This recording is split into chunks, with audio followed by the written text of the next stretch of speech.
JS ಮಂತ್ರಲೋಕ ವೀಕ್ಷಕರಿಗೆ ದೀಪಾವಳಿ ಹಬ್ಬದ ಹಾರ್ದಿಕ ಶುಭಾಶಯಗಳು. ಸ್ನೇಹಿತರೆ, ಇವತ್ತಿನ ಈ ಸಂಚಿಕೆಯಲ್ಲಿ ನಾವು ದೀಪಾವಳಿಯ ಅದ್ಭುತವಾದ ಪೂಜಾ ಮುಹೂರ್ತಗಳನ್ನು ನಾವು ತಿಳಿಸ್ಕೊಡ್ತೀವಿ. ಹಾಗೆ ಇನ್ನೂ ವಿಶೇಷವಾಗಿ ದೀಪಾವಳಿಯ ಅಮಾವಾಸ್ಯೆಯಂದು ತಾಯಿ ಮಹಾಲಕ್ಷ್ಮಿಯನ್ನು ನಾವು ಪೂಜಿಸುವಾಗ ಪಾರಾಯಣ ಮಾಡಬೇಕಾದಂಥ ವಿಶೇಷವಾದ ಹಾಗೂ ಶಕ್ತಿಶಾಲಿ ಮಂತ್ರವನ್ನು ತಿಳಿಸ್ಕೊಡ್ತೀವಿ. ದಯವಿಟ್ಟು ಸಂಪೂರ್ಣವಾದ ಸಂಚಿಕೆಯನ್ನು ನೀವು ವೀಕ್ಷಿಸಬೇಕು. ದಿನಾಂಕ 20/10/2025 ಸೋಮವಾರ ನರಕ ಚತುರ್ದಶಿ. ಉದಯ ಚಂದ್ರೋದಯ ವೇಳೆಯಲ್ಲಿ 5:15 ನಂತರ, ಅಂದರೆ ಸೂರ್ಯೋದಯಕ್ಕಿಂತ ಪೂರ್ವದಲ್ಲಿ ತೈಲಾಭ್ಯಂಗ ಮಂಗಲ ಪುಣ್ಯ ಸ್ನಾನವನ್ನು ನಾವು ಮಾಡಬೇಕು. ಹಾಗೆ ಅಂದೇ 20/10/2025 ಸೋಮವಾರ ಸಂಜೆ 5:55ಕ್ಕೆ ದೀಪಾವಳಿ ಅಮಾವಾಸ್ಯೆಯನ್ನು ನಾವು ಕೂಡ ಪ್ರಾರಂಭಿಸುತ್ತೀವಿ. ಅದರಲ್ಲಿ ಮನೆಯಲ್ಲಿ ಧನಲಕ್ಷ್ಮಿ ಪೂಜೆಯನ್ನು ರಾತ್ರಿ 8:28ರಿಂದ ಹಾಗೆ 11:40ರವರೆಗೆ ಒಂದು ಶುಭವಾದ ಮುಹೂರ್ತ ಇದೆ. ದಿನಾಂಕ 21/10/2025 ಅಂದರೆ ಮಂಗಳವಾರ ಅಂಗಡಿಯಲ್ಲಿ ಪೂಜೆ ಮಾಡುವವರು ಮಹಾಲಕ್ಷ್ಮಿ ಹಾಗೂ ಕುಬೇರರ ಪೂಜೆಯನ್ನು ಮಾಡಬೇಕು. ಇದರ ಸಮಯ ಹೀಗಿದೆ: ಬೆಳಗ್ಗೆ 6:20ರಿಂದ 7:08, ನಂತರ 7:56ರಿಂದ 11:56ರವರೆಗೂ ಅಮಾವಾಸ್ಯೆ ಪೂಜೆಯನ್ನು ನೀವು ಮಾಡ್ಬೋದು. ಇನ್ನು ದಿನಾಂಕ 22/10/2025 ಬುಧವಾರದಂದು ದೀಪಾವಳಿ ಪಾಡ್ಯ ಶುರುವಾಗಿರೋದ್ರಿಂದ ಸರಸ್ವತಿ ಪೂಜೆ ಮತ್ತು ಗೋಪೂಜೆಯನ್ನು ಈ ಒಂದು ವಿಶೇಷವಾದ ಗಳಿಗೆಯಲ್ಲಿ ಪ್ರಾರಂಭಿಸಿ. ಇದು ಬೆಳಗ್ಗೆ 6:21ರಿಂದ 7:09ರವರೆಗೆ ಅಮೃತ ಸಮಯ. ನಂತರ ಬೆಳಗ್ಗೆ 8ರಿಂದ ಮಧ್ಯಾಹ್ನ 12ರವರೆಗೆ ಒಂದು ಶುಭ ಮುಹೂರ್ತ ಇರುತ್ತದೆ.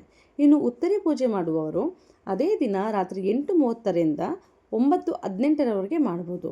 ನಂತರ ರಾತ್ರಿ 10:06ರಿಂದ 10:45ರವರೆಗೂ ಕೂಡ ಈ ಒಂದು ಗಳಿಗೆ ಇದೆ. ಈ ಒಂದು ಸಮಯದಲ್ಲಿ ನೀವು ಯಾವುದಾದ್ರೂ ಒಂದು ಸಮಯನ ನೀವು ನಿಮಗೆ ಇಷ್ಟಾನುಸಾರ ಈ ಒಂದು ಪೂಜೆಯನ್ನು ನೀವು ಮಾಡಬಹುದು. ಇನ್ನು ವಿಶೇಷವಾಗಿ ದೀಪಾವಳಿ ಅಮಾವಾಸ್ಯೆಯಂದು ನಾವು ಗಣೇಶ ಹಾಗೂ ಲಕ್ಷ್ಮಿಯನ್ನು ಒಟ್ಟಿಗೆ ನಾವು ಪೂಜಿಸಬೇಕು.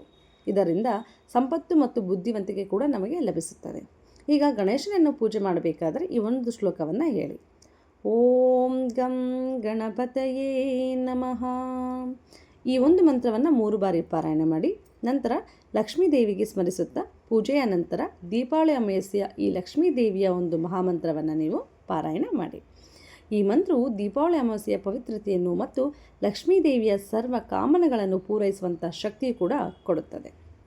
ಪಾವನೆ ಸುರಭಿ ಶ್ರೇಷ್ಠೆ ದೇವಿ ತುಭ್ಯಂ ನಮೋಸ್ತುತೆ ಸರ್ವಕಾಮದುಧೇ ದೇವಿ ಸರ್ವತಿಥಿ ವಿಶೇಷಿಣಿ. ಇದರ ಅರ್ಥ: ಪವಿತ್ರ ಮತ್ತು ಶ್ರೇಷ್ಠವಾದ ಸುರಭಿ ದೇವಿಯೇ, ನಿನಗೆ ನಮನಗಳು.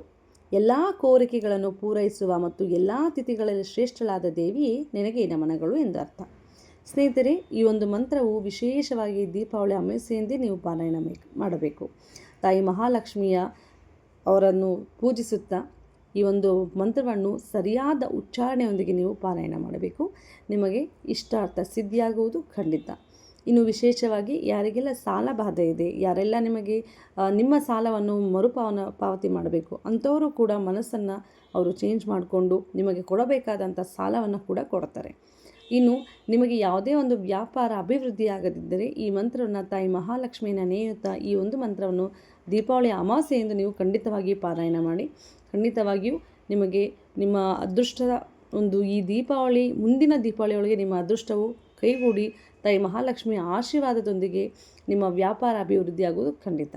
ಇನ್ನು ನಿಮಗೆ ಸಾಲಬಾಧೆಯೊಂದಿಗೆ ನಿಮ್ಮ ಯಾವುದೇ ಒಂದು ಕೆಲಸ ಕಾರ್ಯಗಳು ಅರ್ಧಕ್ಕೆ ನಿಂತಿದ್ದರೆ ಅದು ಕೂಡ ಸಂಪೂರ್ಣವಾಗಿ ಸಿದ್ಧಿಯಾಗುವುದು.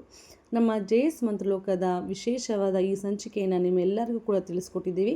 ಇದರಿಂದ ದಯವಿಟ್ಟು ಉಪಯೋಗವನ್ನು ಪಡೆದುಕೊಳ್ಳಿ. ಈ ಒಂದು ನಮ್ಮ ಜೆಎಸ್ ಮಂತ್ರಲೋಕ ಈ ಯೂಟ್ಯೂಬ್ ಚಾನಲ್ನ ಸಬ್ಸ್ಕ್ರೈಬ್ ಮಾಡಿ, ಶೇರ್ ಮಾಡಿ, ಲೈಕ್ ಮಾಡಿ. ಇನ್ನು ಮುಂದಿನ ಸಂಚಿಕೆಯಲ್ಲಿ ನಾವು ಯಾವ ದೀಪ ಎಷ್ಟು ದೀಪ ಹಚ್ಚಿದರೆ ಯಾವ ರೀತಿಯಾದಂತಹ ಲಾಭ ಸಿಗುತ್ತದೆ ತಿಳಿಸ್ಕೊಡ್ತೀವಿ. ಎಲ್ಲರಿಗೂ ಒಳ್ಳೆಯದಾಗಲಿ. ಧನ್ಯವಾದಗಳು.